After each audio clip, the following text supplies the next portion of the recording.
Hi guys, Miss Acton here teaching you math again this week. Um, Today we're going to be doing something that looks a lot like what we did with the models where we did adding two-digit numbers, but today you're going to be doing it on a different tool called an open number line. Okay, so let's get started. So we got math with Miss Acton. Today is November 30th, 2020. What are you going to be doing today? We will together create an open number line to solve an addition equation. Then you, on your form today, will say, I will create an open number line to solve an addition equation. So what Miss Acton is going to show you here in a second, you're going to be doing it on your own, so make sure you pay attention. All right, so when I say open number line, this is what I mean. When I say to solve an addition equation, this is what I mean. I'm going to grab a yellow highlighter. I feel like that's going to stand out in here. Actually, I feel like green will stick out more. So this is an equation. You guys have seen equations like this for the past like 2 weeks. It's an addition equation that stays within 100. That's what we've been working on. This is a number line that you would use to solve this equation. Now, we used to, with Miss Jess, she showed us, and Miss Acton did too, that we know we can solve 34 plus 49 by doing tens and ones. Make the number 34, 4 ones, make the number 49, 2, 3, 4, 9 ones. So we know that we can do that on this equation. That's one strategy. So another strategy that we're teaching you, because sometimes not everybody does well with the 10 sticks and 1s cube. Sometimes our brains just don't like that. They might like a number line. That's why we're showing this to you.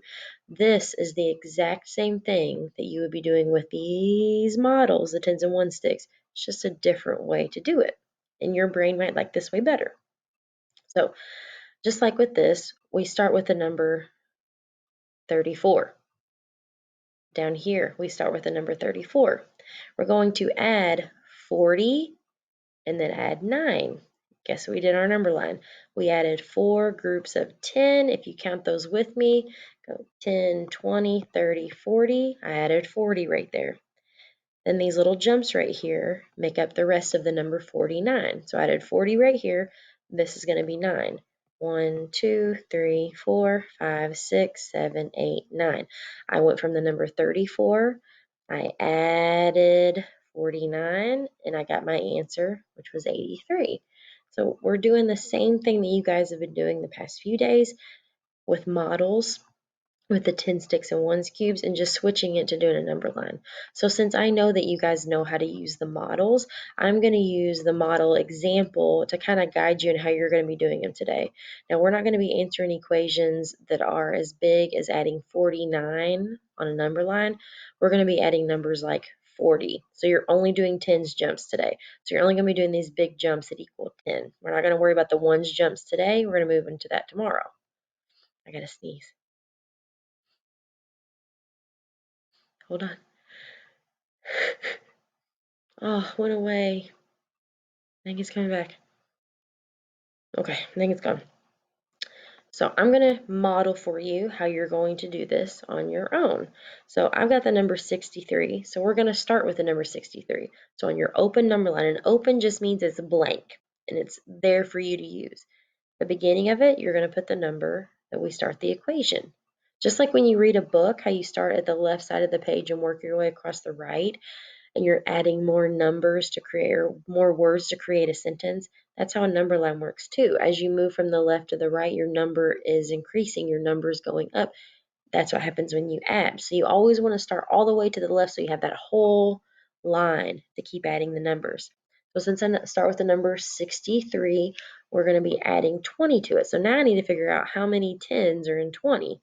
Well, I know I can make the number 20 with 2 10 sticks. That means there's 2 10s in 20 in the number 20. So I'm going to be doing 2 10s jumps. I'm going to label those, showing that I jumped 10 squares. Now I have to label what my number turns into. So my number 63 right here, when I make this jump, goes up a 10. 63 jumps to 73. Now, if you have trouble with that, use those models, okay? So the number 63, if I make it as models, and then I add a 10 to it, just like I did right there. I would just add another 10 stick to it. If I count that up, that number is now 73. Now I've got another tens jump right here. I add another 10 stick to my group down there. My number is no longer 73 because I added another 10 stick. Now my number is 10, 20, 30, 40, 50, 60, 70, 80, 81, 82, 83. Now my number is 83. Then there's my answer. So 63 plus 20, the answer is 83. So use those 10 sticks to help you with these equations today. Let's do one more. So my number 37, I'm going to go ahead and make my number 37. Oh, let me do that. Let's go ahead and make the number 37. I know I need 3 10 sticks, so I'm going to grab those 3 10 sticks. I know I need 7 of these. 3, 4, 5, 6, 7.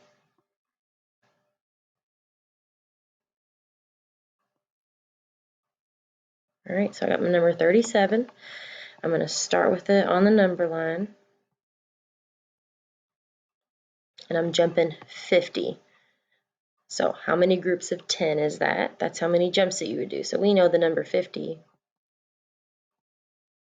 is 5 tens. So you're going to be jumping 5 tens. 10, 20, 30, 40, 50. So right here should be my answer. I'm going to label these jumps. Each one of these are a tens jump. My 10 sticks are kind of getting in the way right there. That's okay. I can write over top of it. And that 10 is sloppy. Okay, looks better.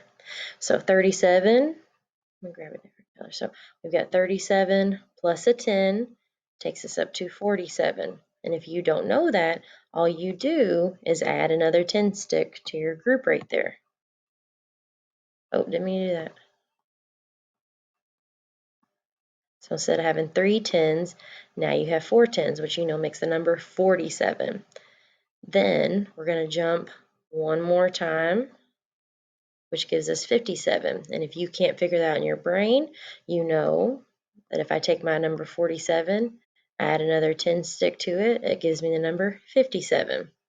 And I hope that you're noticing that when you're doing these jumps, that it is the tens place, because we are adding tens, that is changing. We haven't added a single one in here, so the ones place, which is sevens, should not be changing. The only spot that's changing are those tens places, and they're going up by 1 because each time you're adding 1 10. So we've got 37, 47, 57, 67, 77, 87. So my answer here to 37 plus 50 is 87. Oh, make my 7 a little better, is 87. So now you're going to be doing this on your own. So I'm going to be showing you the math work, because you guys know that in our Google Forms you don't really have a chance to draw anything, so you can't draw a number line on the form. But the good news is, so these questions you're going to be answering about looking to see which number line matches an equation, what number is missing in a number line. Then these two bottom ones, I actually want you to solve two equations, 62 plus 30 and 48 plus 50. If you have a piece of paper at home, draw a number line, just like Miss Acton just had on the Jamboard. Draw a number line, label it, and figure out what the answer is to 62 plus 30 and 48 plus 50. I know a lot of you all do not have pencil and paper at home. That's okay. I have 2 websites that I linked right above these. It says you have to make your own number line for these next 2 problems. Use these websites to help you draw. This first one already has the number line there for you. And what I would do is I would do all of them have different spaces. I would do the one that's really far spaced. Then I would do no numbers. That way you don't have to worry about labeling them. And then you go, let me move that. Hello. Then you go grab your pen tool and you can actually draw. So if that first equation is 62 plus 30, so I can write 62 plus 30 up there. So I know my first number is 62. We're going to jump 3 groups of 10. And then you just fill in there, figure out what your answer is, go back to your form, bubble in whichever one of these answers are correct. And same thing with the next one. I also attached the Clecky tool just because I know a lot of you guys have used that with other forms that Miss Acton's done. The only problem with this one is it doesn't have a nice straight number line for you. So when you get on here, you're going to have to just go across the screen and try to make a nice straight arrow. And then you can start filling in the blanks, which is what you would be doing on a piece of paper if you have a paper at home. So whichever tool, whichever one that you think will work better, you can try them both out, do one equation with one, doesn't matter. But those tools are there to help you solve those equations using the number line strategy. All right, guys, good luck, have fun. If you have any questions, please contact your teachers. Bye, guys.